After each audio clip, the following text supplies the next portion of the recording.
Ouais, je suis très content au final d'avoir investi dans cette petite bâche. Au moins, je sais que la voiture est propre en dessous.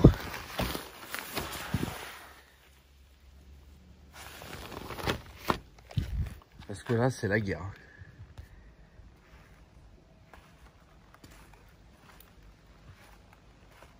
Même l'orange.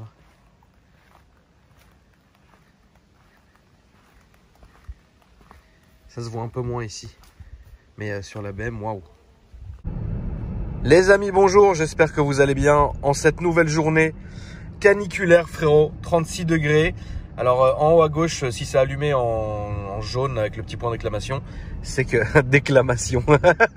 C'est que j'ai plus de lave-glace, donc il faut que je refasse la pointe. Mais bon, j'espère que tout le monde va bien, les amis. Comme vous avez pu le voir, je livre une bataille sans merci à la saleté de mes véhicules, notamment depuis que j'habite dans cette zone, parce que c'est très boisé et j'habite à proximité d'une forêt. Et donc du coup, les voitures sont tout le temps sales. Et non, je ne peux pas construire d'abri. Et non, je ne peux pas construire de souterrain. Donc le seul moyen pour moi, c'est d'acheter des bâches et de les mettre. Mais c'est compliqué, puisque je voulais vous parler 2 minutes d'un truc qui a beaucoup fait réagir mes réseaux sociaux, notamment une des stories que j'avais fait en expliquant aux gens qui ne comprenaient pas pourquoi je lavais mes voitures de nuit. Donc je vais tenter d'y répondre du mieux que je le peux. Ça va être beau, ça va être de manière sereine, mais au moins je vais être sans tabou, frérot. Vous êtes des oufs. Je viens de me réveiller. Si vous voyez ma gueule, attends, je voulais que je vous montre ma gueule, frérot. Oui.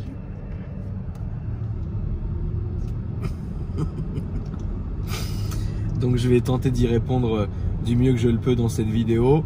Et puis 2-3 petits trucs qui vont arriver dans cette vidéo. Donc je vous laisse regarder. Moi, je vais me recoucher. Bonne nuit. La famille, j'ai un souci. Alors, c'est vrai que ce vlog commence différemment des autres fois. Mais j'ai un souci parce que sur mes autres réseaux sociaux, beaucoup d'entre vous ont été un peu étonnés de me voir aussi souvent laver mes voitures et surtout en pleine nuit. Donc vous me demandez pourquoi la nuit, pourquoi à cette fréquence-là. Donc je vais vous expliquer. C'est très simple. Alors c'est un peu personnel, mais je vous certifie que c'est vrai et c'est pas un problème que j'ai, mais c'est une façon de faire que j'ai maintenant vraiment depuis des dizaines d'années. Donc voilà. Alors pour la nuit, pour 2 choses. Je lave mes voitures de nuit et je suis beaucoup plus actif la nuit parce que je suis beaucoup plus tranquille. C'est-à-dire que la nuit, il y a beaucoup moins de chances que mon téléphone sonne en pleine nuit ou que je sois sans arrêt à regarder qui vient de m'envoyer un message ou quoi que ce soit. Donc déjà, ça c'est la première raison. La deuxième raison, parce que la nuit, j'ai toujours été quelqu'un de nocturne depuis mon plus jeune âge, depuis mon adolescence. Et je suis quelqu'un qui me sent beaucoup plus à l'aise la nuit. Je suis dans mon élément, c'est comme ça. Il y a des gens qui sont un peu nocturnes. Moi, c'est mon cas depuis, je vous dis, mes 13-14 ans. J'ai toujours été comme ça. Et donc, du coup, ce que je fais, même notamment au niveau de mon activité professionnelle, je vais être beaucoup plus à l'aise de travailler la nuit. Voilà. Et c'est pour ça que beaucoup d'entre vous, vous n'avez de cesse dans les commentaires sur mes vidéos de me dire les vlogs de nuit, ce sont les meilleurs. Et vous avez complètement raison. Deuxièmement, c'est un problème que j'ai depuis assez longtemps, qui ne va pas vraiment se limiter à l'automobile. C'est un problème où je suis très maniaque en fait, à tel point que, alors évidemment il ne s'agit pas là de vous parler de mes voitures actuelles, mais par exemple, beaucoup d'entre vous savent que ma première voiture par exemple était une Twingo, et donc ça date depuis cette époque-là. C'est-à-dire que déjà petit, dans la cour de chez moi, là où on habitait avant, je lavais déjà les voitures alors que j'avais même pas le permis, etc. Bon, voilà, pour moi, ça a le mérite d'être propre. Je pense que quand on a payé quelque chose, il faut en prendre soin, que ça soit une Twingo, puisque c'était ma première voiture, ou que ça soit une Bugatti Chiron, par exemple. Il faut en prendre soin parce qu'on l'a payé, puis parce que c'est nos affaires, donc il faut quand même en prendre soin. Et aussi, n'oubliez pas un truc, les amis, c'est que une voiture, pour moi, c'est une vitrine qui vous représente. Évidemment, quand vous recevez du monde ou quand les gens vous voient dans la rue, vous devez être apprêté correctement pour que ça puisse c'est même respectueux envers les autres. Voilà. Donc moi, c'est un plaisir que j'ai à voir ma voiture qui est propre, etc. Elle ne le sera jamais assez. Mais voilà, après c'est vrai que la journée, par exemple, je vais avoir tendance à la faire laver par des gens en qui j'ai complètement confiance, notamment ceux que vous voyez dans mes stories ou quoi que ce soit, parce que la journée, j'ai pas le temps malheureusement. Mais la nuit, je le fais moi-même et c'est depuis longtemps que c'est comme ça. Là, je viens de finir la BM par exemple. Bon, ça a beaucoup amusé Snapchat parce que les gens m'ont encore vu à 3h30 du matin en train de nettoyer la voiture et du coup j'en ai fait une petite story en vous expliquant tout ça. Alors du coup en fait si vous voulez pour être clair avec vous j'ai un souci je sais pas si on peut dire que c'est maniaque ou je sais pas quoi, mais en tout cas par exemple je vous donne un exemple très concret, ça va vous parler. Ça va au point où quand quelqu'un va toucher ma voiture, même si c'est minime, même s'il n'y a même pas de trace, je vais la laver après. Tout le temps. Même par exemple ma propre famille, là on est chez moi dans la cour, même ma propre famille par exemple, quand ils vont, je sais pas ma petite sœur quand elle fait ses vidéos ou ses conneries, vous voyez, ils sont là par exemple, et quand ils vont faire leurs conneries, parfois ils peuvent la toucher ou l'effleurer. Je vous parle même pas de celle-là, je vous parle d'une généralité. Eh bien, ça va me rendre ouf et je vais le soir aller la nettoyer. Voilà, donc je vous laisse imaginer.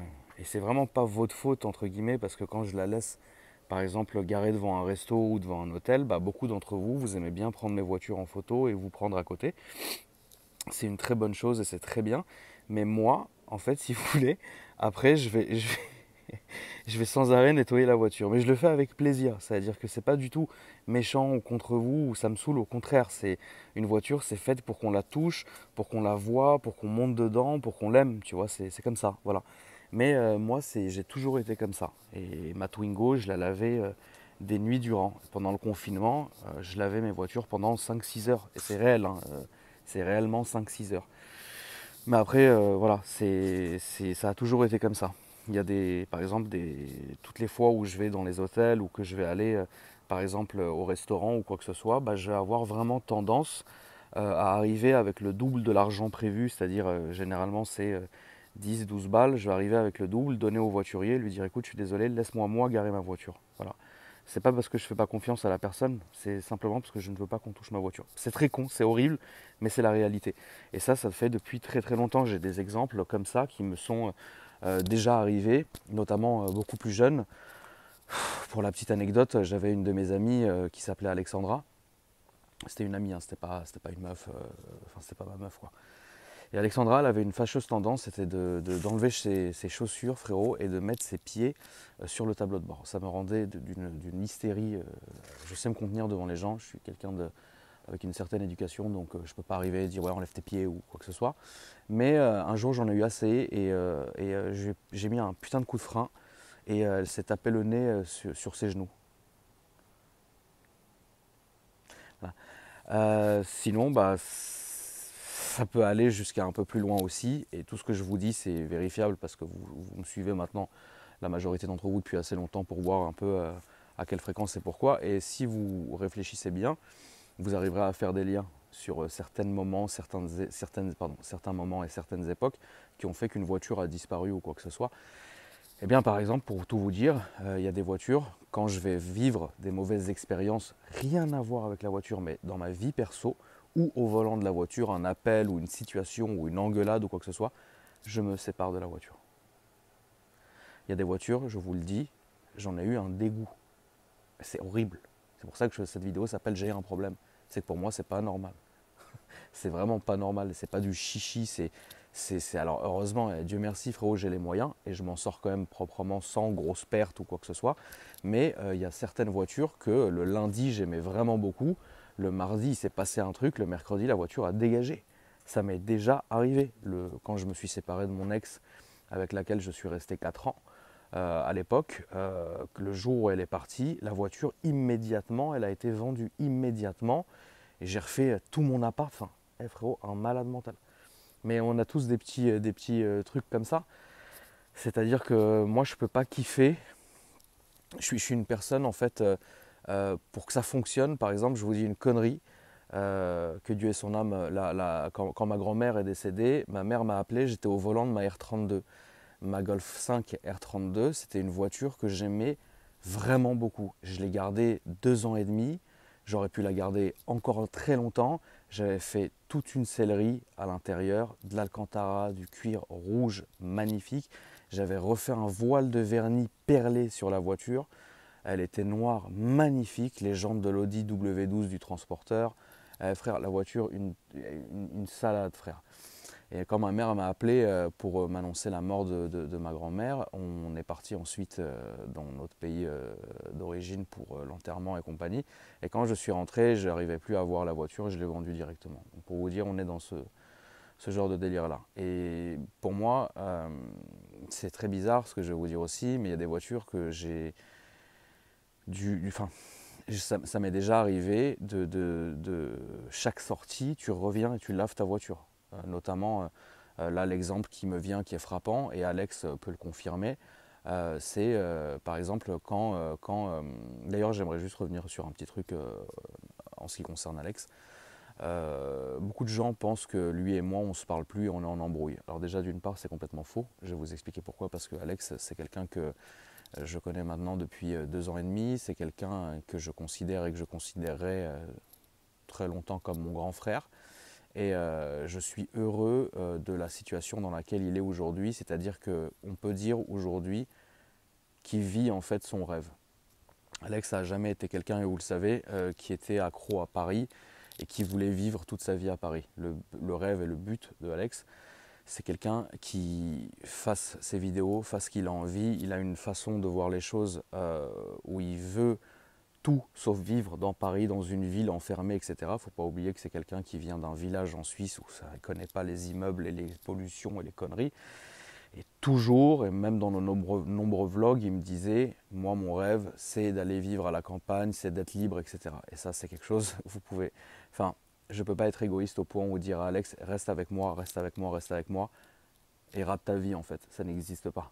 C'est pas possible. Pendant 2 ans, il a été avec moi presque H24, ça a été 2 années qui étaient vraiment très très bien, mais aujourd'hui, le fait de le voir jamais à Paris, le fait de le voir faire ce qu'il aime, le fait de le voir s'épanouir, etc., bah, ça me rend encore plus heureux que s'il était avec moi, cloqué ici, et malheureux lui, comme il l'a été, je pense, beaucoup, parce que quelqu'un qui a passé toute sa vie et toute sa jeunesse avec des paysages comme ceux de la Suisse, avec un autre genre de personnes, avec une certaine liberté que nous, entre guillemets, parisiens, on n'aura jamais, bah, vous pouvez chasser le naturel, il reviendra toujours au galop. Donc je vous le dis aujourd'hui, il n'y a aucune embrouille entre Alex et moi. Croyez-moi, c'est comme ça sera toujours mon petit frère.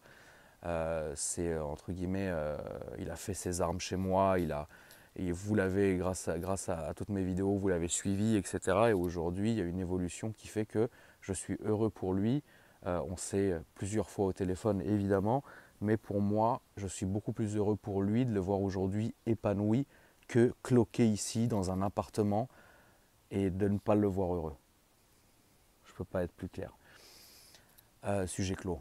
Alex, quand on tournait, notamment avec la Fiat jaune, la Bart, la première que j'ai eue, on tournait. Ensuite, le rituel, c'était on lavait la voiture et il restait avec moi pendant 1 heure ou 1 heure et demie dans le parking quand j'étais en train de sécher et fignoler la voiture. Donc c'est pour vous dire à quel point, pour moi, c'est de l'histoire ancienne en fait que j'ai cette espèce de maniaquerie bizarre avec les voitures. Et parfois, ça s'étend vraiment, comme je vous dis. Il y a certaines voitures que j'ai vraiment vendues parce que bah, c'est comme si elles étaient attachées à un souvenir ou à un moment ou à une époque qui ne me plaît plus. Et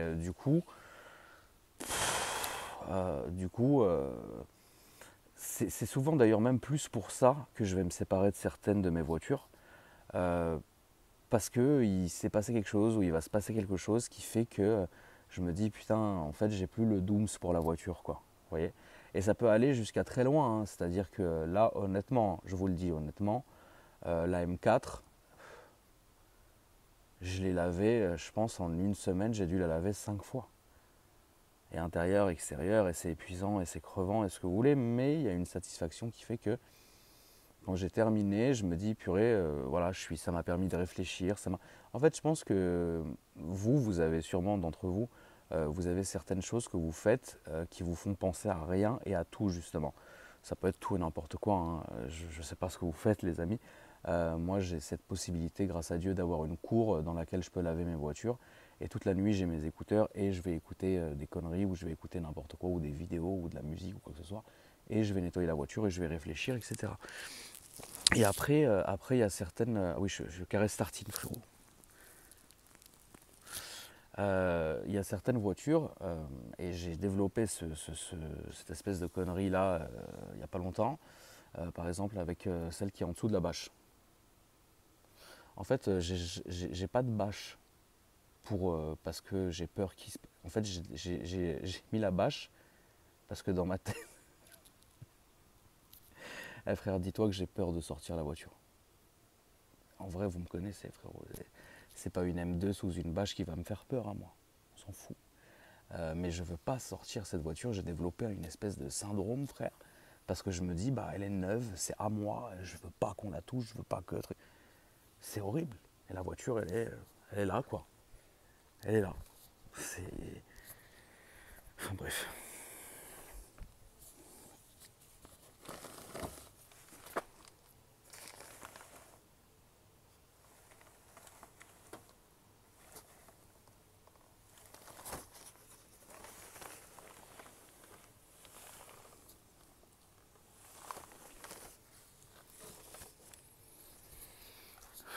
Elle a 300 bornes au compteur, 354, un truc comme ça.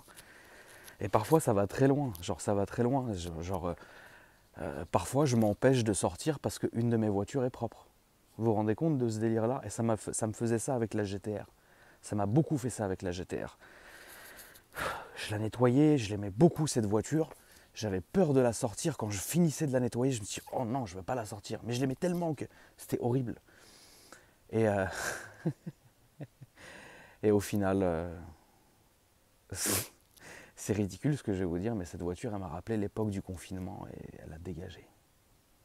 Qu'est-ce que tu veux que je te dise, frérot? C'est dingue, hein. C'est dingue, hein. Donc c'est pour ça, il y a plein de raisons qui fait que je sais garder des voitures longtemps parce que je les kiffe, tu vois. Mais au final, c'est vrai qu'il y a beaucoup de choses qui vont me retenir. Alors il y a des voitures avec lesquelles je vais vraiment avoir une espèce de symbole, tu vois. Cette M4 à la base, je n'étais pas vraiment trop chaud, mais quand je l'ai vue, j'ai bien kiffé.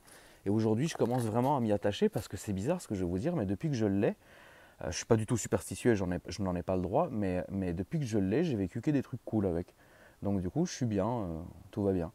Le range qui est ici, bah, ce range-là, en fait, il est plus, entre guillemets, à Jenny qu'à moi. Vous voyez ce que je veux dire?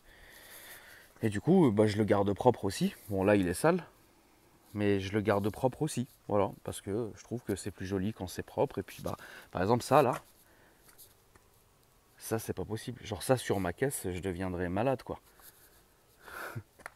Mais bon, regardez.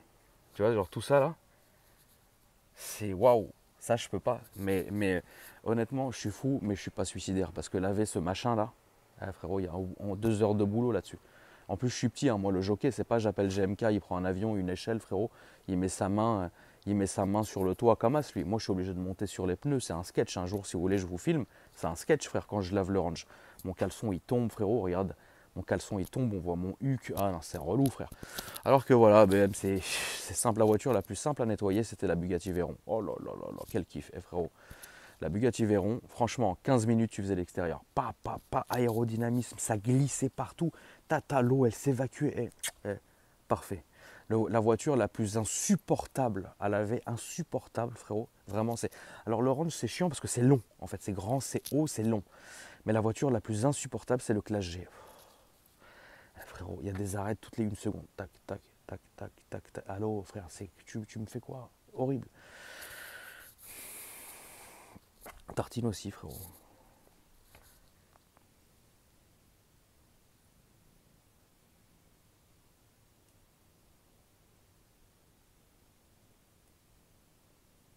Mais bon, en tout cas, voilà, il y a le Range par exemple, comme je vous disais, c'est une voiture qui va rester longtemps puisque bah, elle est belle, il n'y a aucun souci là-dessus. Puis c'est une voiture entre guillemets familiale, donc franchement, trouver un plus beau Range que celui-là, ça serait compliqué. Mais après, ouais, il y a des voitures avec lesquelles je suis attaché. Comme je vous dis, cette M4, je commence vraiment à la kiffer parce qu'elle est cool.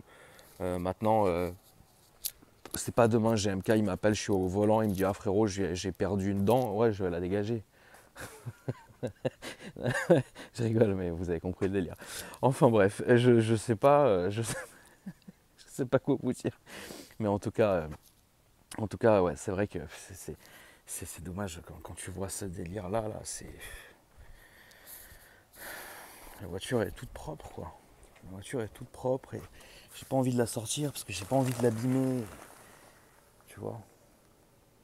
Et c'est ouf parce que j'en prends vraiment soin, mais je l'aime beaucoup, tu vois. Elle est belle quoi.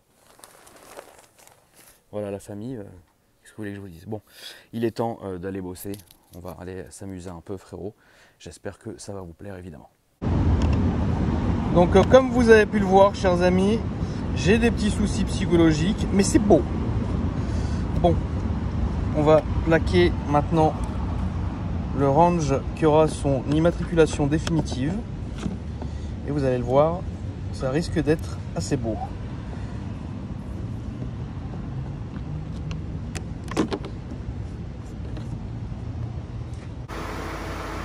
À la rentrée, je pense qu'on va mettre tous les détails en noir en fait. Tout ce qui est gris, on va les mettre en noir. Et je viens d'arriver à la maison, il y a eu un orage, mais de malade mental. Heureusement que la bâche a préservé celle-là, parce qu'il y a eu un peu de grêle. Mais malheureusement,